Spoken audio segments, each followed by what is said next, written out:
গতকাল সংসদে যে ঘটনা, সেই ঘটনায় সরাসরি যোগ পাওয়া যাচ্ছে বাংলা। ললিত ঝাই নাকি মাস্টার মাইন্ড, এক্সক্লুসিভলি আমরা আপনাদেরকে জানাচ্ছি। এবং এই ঘটনার সম্পর্কে দিলীপ ঘোষ, বিজেপির নেতা তথা সাংসদ, ললিত ঝা প্রসঙ্গে কি বলেছেন শুনুন। ভারতবর্ষের বিভিন্ন জায়গা থেকে লোকেরা যুক্ত হয়েছে, সোশ্যাল মিডিয়ার মাধ্যমে যুক্ত হয়ে করেছে, শোনা যাচ্ছে, সবই শোনার কথা। কিন্তু এত সাধারণ ব্যাপারের জন্য এত দূর দূর থেকে লোকেরা যুক্ত হয়ে আসবে, এখানে থাকবে, এবং যেখানে ছিল সেখানকার নাকি ঘরের মালিককেও পুলিশ ডেকেছে। তো সেই জন্য পিছনে কী আছে সেটা তো তদন্ত হলে বোঝা যাবে। কিন্তু অনেক মাথা খাটিয়ে এটা করা হয়েছে। যে কোনো ধরনের এই ধরনের সরকারের বিরুদ্ধে, দেশের বিরুদ্ধে কিছু হলেই বাংলার একটা যোগ থাকেই। সে টেররিস্ট গতিবিধি হোক বা ইন্টারন্যাশনাল অ্যাক্টিভিটি হোক, সব জায়গায় একটা বাংলার যোগ পাওয়াই যায় এবং হয়ে যায়। আমি জানি না কেন এটা হওয়ার, এই সাহস হয় কেন। তো পশ্চিমবঙ্গ সরকারেরও দায়িত্ব আছে যাতে এই ধরনের ঘটনা বারবার বাংলার সঙ্গে যুক্ত না হয়। আমরা বাঙালি হিসাবে এর জন্য নিজেকে দায়ী মনে করি, লজ্জিত মনে করি। পাশাপাশি রাজ্য বিজেপির মুখপাত্র শ্রমিক ভট্টাচার্য কি বলেছেন এই ললিত ঝা যোগ প্রসঙ্গে, এই বাংলা যোগ প্রসঙ্গে শোনাবো।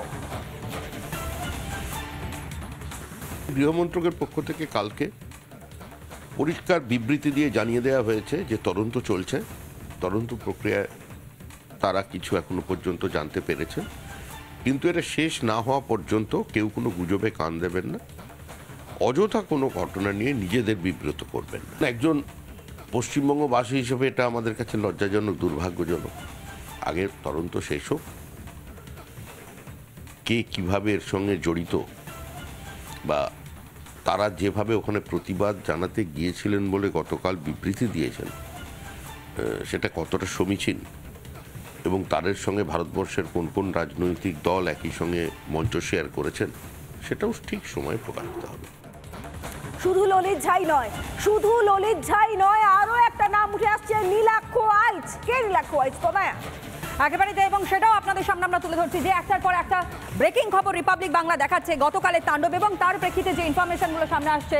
নীলাক্ষ আইচকে ললিতের এনজিও, অর্থাৎ এই ললিত ঝায়ের যে এনজিও, একাধিক এনজিও রয়েছে, সেই এনজিওর সঙ্গে যুক্ত এই নীলাক্ষ আইচ এবং ললিতের এনজিওর সদস্য এই নীলাক্ষ আইচ, যেমনটা আপনাদের সামনে রিপাবলিক বাংলা তুলে ধরছে, যে ব্রেকিং খবর একটার পর তুলে ধরছে। এবং সংসদ হামলার পরের ঘটনার ভিডিও শেয়ার করা হয়। সংসদে যে হামলার ঘটনা, তার পর মুহূর্তের ভিডিও, সেই ঘটনার ভিডিও শেয়ার করা হয় এবং শেয়ার করা হয়েছে নীলাক্ষর কাছে। নীলাক্ষকে সেই ভিডিও পাঠায় ললিত ঝা, যেমনটা খবর এই মুহূর্তে আপনাদের সামনে তুলে ধরছে। একটার পর একটা ক্রমাগত ব্রেকিং খবর তুলে ধরছে রিপাবলিক বাংলা। ললিতের এনজিওর সদস্য নীলাক্ষ আইচ এবং সংসদে যে ঘটনা গতকাল ঘটেছে, সেই ঘটনার প্রথম ভিডিও কিন্তু যায় এই নীলাক্ষর কাছে এবং পাঠায় ললিত ঝা, যার পরিচয়টা কিছুক্ষণ আগে আপনাদের সামনে আমরা তুলে ধরেছিলাম।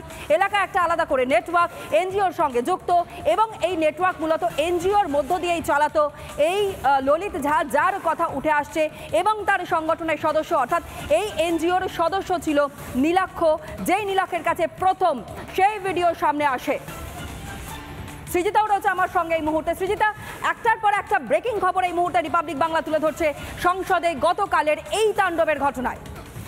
তোরা যে সংসদের ঘটনা 2001 সালে 13ই ডিসেম্বরের কথা মনে করে দিয়েছিল, কালকেও এক 13ই ডিসেম্বর ছিল 2023 সালে দাঁড়িয়ে, যখন দুই যুবক ঝাঁপিয়ে পড়ে আতঙ্কিত হয়ে যান সাংসদরা, দুই সাংসদ দুজনকে ধরে ফেলে, এবং এই গোটা ঘটনাটা নিয়ে যখন লাগাতার তদন্ত চলছে, তখন এক্সক্লুসিভলি আমাদের হাতে কি আসছে যে এই গোটা ঘটনার মাস্টার মাইন্ডের সঙ্গে এই বাংলার যোগ রয়েছে।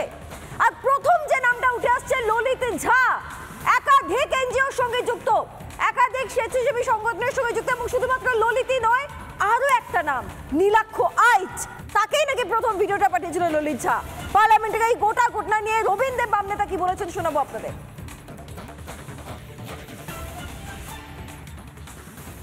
2001 সালের 13ই ডিসেম্বর এই ধরনের দুঃখজনক ঘটনায় এতজনের প্রাণ গেল।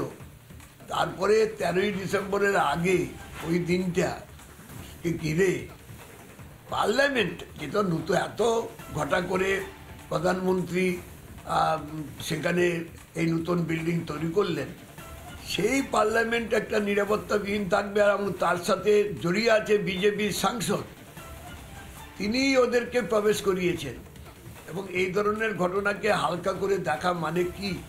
কালকে যদি আরও বড় ঘটনা ঘটতে পারতো, কারণ নিরাপত্তা ক্ষেত্রে প্রাণনাশ হলেই সেটা গুরুত্বপূর্ণ, আর প্রাণনাশ আটকালে সেটা নিয়ে সরকার আপনার ভাবিত নন, এমনটা হতে পারে না।